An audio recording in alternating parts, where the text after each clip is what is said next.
hari Senin 12 Rabiul Awal tahun ke-11 Hijriah, bersamaan dengan hari lahirnya Rasulullah, hari Senin tanggal 12 Rabiul Awal tahun ke-11 Hijriah, Allah perintahkan kepada malaikat Jibril, Jibril, kau turun jemput kekasihku Muhammad, cabut nyawanya, dengan catatan, tanya dulu, jika dia sudah mau, lakukan tugasmu.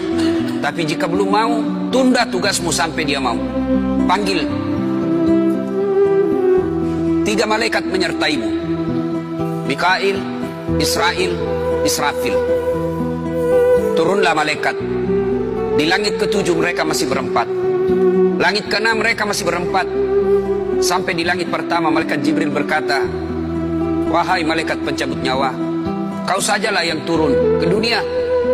Saya tidak tega menemanimu dan melihat engkau mencabut rohnya Muhammad SAW.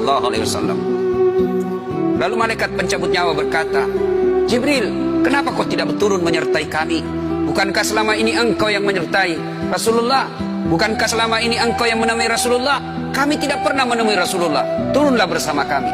Jibril berkata, maafkan saya tidak betul-betul tidak mampu melihat engkau mencabut rohnya Rasulullah.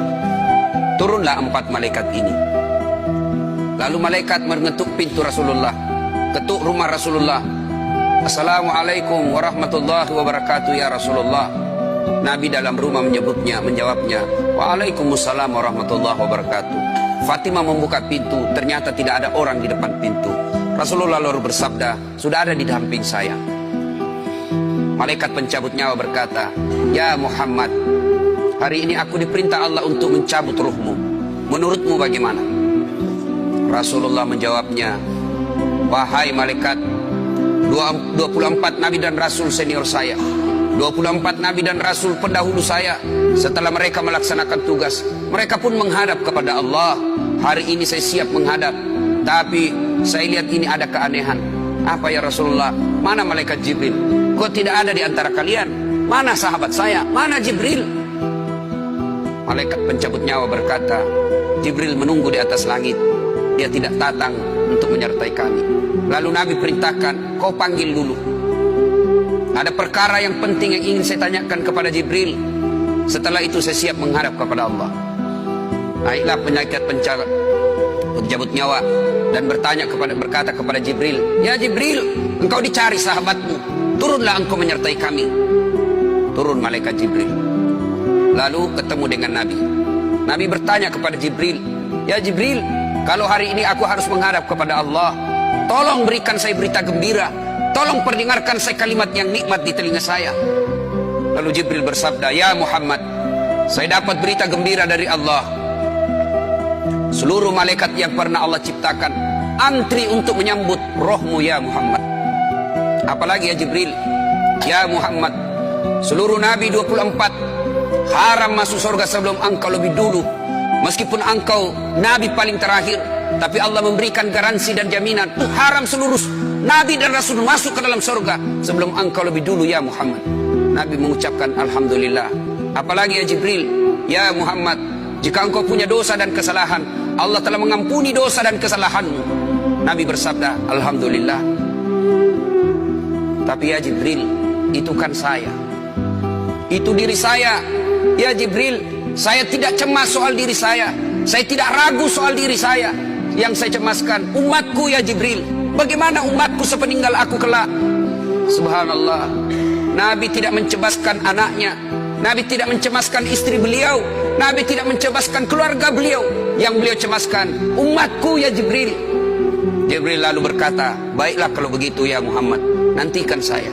Jibril lalu menghadap kepada Allah. Selang beberapa saat muncul kembali dan berkata, ya Muhammad, aku telah mendapat berita gembira dari Allah. Meskipun engkau sudah tidak di tengah-tengah mereka, meskipun engkau sudah tidak berada di tengah umatmu, selama umatmu berpegang kepada Quran dan Sunnah, mereka akan selamat dunia sampai di akhirat. Mendengar ini Rasulullah lalu tersenyum dan berkata, alhamdulillah, segala puji bagi Allah. Malaikat pencabut nyawa, silakan laksanakan tugasmu.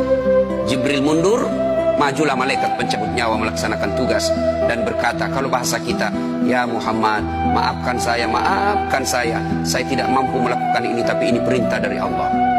Lalu Nabi bersabda, laksanakan tugasmu, saya pun siap melakukannya.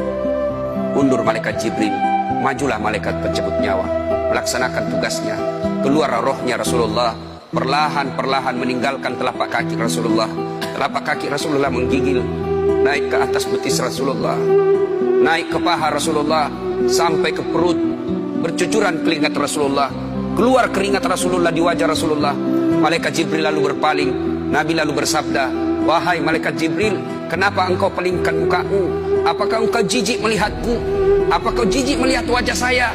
Jibril bersabda, ya Muhammad, ketahuilah demi Allah yang menguasai segala-galanya, tidak aku jijik melihat mukamu ya Muhammad. Aku tidak tega melihat engkau menghadapi sakaratil maut. Aku tidak mampu melihat engkau menghadapi sakaratil maut.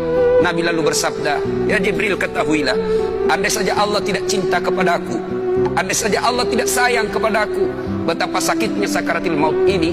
Tapi aku mohon kepada Allah, ya Allah, jangan engkau timpahkan sakitnya sakaratil maut ini kepada umatku.